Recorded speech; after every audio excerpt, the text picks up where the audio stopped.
வணக்கம். இன்றைக்கி நம்ம பார்க்க போகிறது ஒரு பாரம்பரியமான ஒரு ஆரோக்கியமான ஒரு மிளகு குழம்பு தான் பார்க்க போகிறோம். இது சளி பிடிச்சிருக்கப்பெல்லாம் வாய்க்கெல்லாம் தொண்டையெல்லாம் ஒரு மாதிரியாக கரகரங்கிறப்பெல்லாம் இந்த மிளகு குழம்பு வச்சு சாப்பிட்டா வாய்க்கு நல்லா இதமாகவும் நல்லா ருசியாகவும் நல்லாயிருக்கும். வாங்க வீடியோக்குள்ளே போய் எப்படி செய்யலான்னு நம்ம பார்த்துட்டு வந்துடுவோம். ஒரு சட்டி ஒன்று வச்சுருக்கேன். 1 டீஸ்பூன் கடலைப்பருப்பு, 1 டேபிள் ஸ்பூன் மல்லி போட்டு நல்லா வறுத்துக்கலாம். 1 டேபிள் ஸ்பூன் வெள்ளை உளுத்தம்பருப்பு போட்டு வறுத்துக்கலாம். 1 டேபிள் ஸ்பூன் குருமிளகு போட்டு நல்லா வறுத்து எடுத்துக்கலாம். கருவேப்பிலை ஒரு 4 போட்டுக்கலாம். ஒரு அரை டேபிள் ஸ்பூன் ஜீரகம்,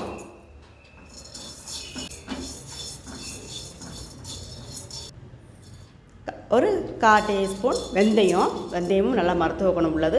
நல்லா வறுவிட்டுருச்சு. இப்போ எடுத்து கொட்டி வச்சுக்கலாம். ஆற ஊற்றி அரைக்கணும்.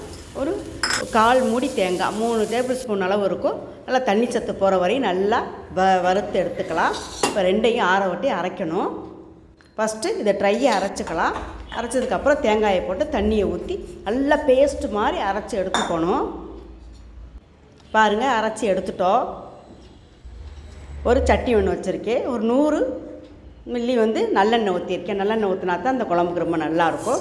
1/4 டீஸ்பூன் கடுகு, 1/4 டீஸ்பூன் ஜீரகம், ஒரு 1/4 டீஸ்பூன் குருமிளகு, கருவேப்பிலை, 3 காஞ்ச மிளகாய், ஒரு 10 வெள்ளைப்பூண்டு, ஒரு 8 சின்ன வெங்காயம் போட்டு நல்லா வதக்கி எடுத்துக்கலாம். நல்லெண்ணெய் கண்டு பொங்கி வருது பாருங்கள். இப்போ நம்ம நல்லா வதக்கிடுச்சு. இப்போ அரைச்சி வச்ச விழுதை எண்ணெயில் போட்டு நல்லா வதக்கி எடுத்துக்கலாம்.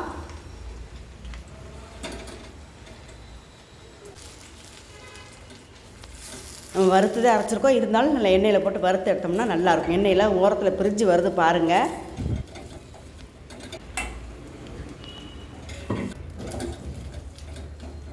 இப்போ நம்ம ஜார் கலவுன தண்ணியை கொஞ்சம் ஊற்றி மிக்ஸ் பண்ணிடலாம். கொஞ்சம் தேவையான மஞ்சத்தூள், மிளகாத்தூள் சாம்பார் தூள் தான் போட்டிருக்கேன். ஒரு டேபிள் ஸ்பூன் போட்டிருக்கேன். சின்ன சைஸ் நெல்லிக்காய் சைஸ் புளி எடுத்து கரைச்சி வச்சுருக்கேன். அதுக்கு ரொம்ப புளி குருமிளகளுடைய இதுதான் நிறைய கொஞ்சம் நல்லா தெரியணும். புளி கொஞ்சம் குறைவா ஊற்றினாலே போதும். கொஞ்சம் தண்ணி தேவைப்படும். தண்ணியை ஊற்றிக்கலாம். கொஞ்சம் இன்னும் கூட கொஞ்சம் தண்ணி தேவைப்படும். பாருங்க, மூடி வச்சிடலாம். பாருங்க, நல்லா கொதிக்குது. இப்போதே எண்ணெய் லைட்டாக ஓரத்தில் பிரிஞ்சு வருது. இப்போ தான் நல்லா மிக்ஸ் பண்ணி விட்டு உப்பெல்லாம் செக் பண்ணிவிட்டு திருப்பி மூடி வச்சிடலாம். பாருங்கள், பார்க்குற போதே எப்படி இருக்குது சூப்பராக மிளகு குழம்பு. பாரம்பரியமான வாய்க்கு இதமான இருமல் சளியெல்லாம் இருக்கிறப்ப இந்த மாதிரி குழம்பு 15 நாளைக்கு ஒருக்கா, இந்த காலத்தில் வெயில் காலம் சாப்பிடக்கூடாது. இப்போ மழை காலத்தில் சாப்பிட்டா அவ்வளவு உடம்புக்கும் நல்லது, வாய்க்கு நல்ல ருசியாக இருக்கும். பாருங்கள், எவ்வளோ நல்லா சூப்பராக இருக்குது குழம்பு. நீங்கள் செஞ்சு பார்த்துட்டு எப்படிங்கன்னு கருத்துக்களை கமெண்ட் பாக்ஸில் சொல்லுங்கள். இந்த வீடியோவை முழுமையாக பாருங்கள். நன்றி.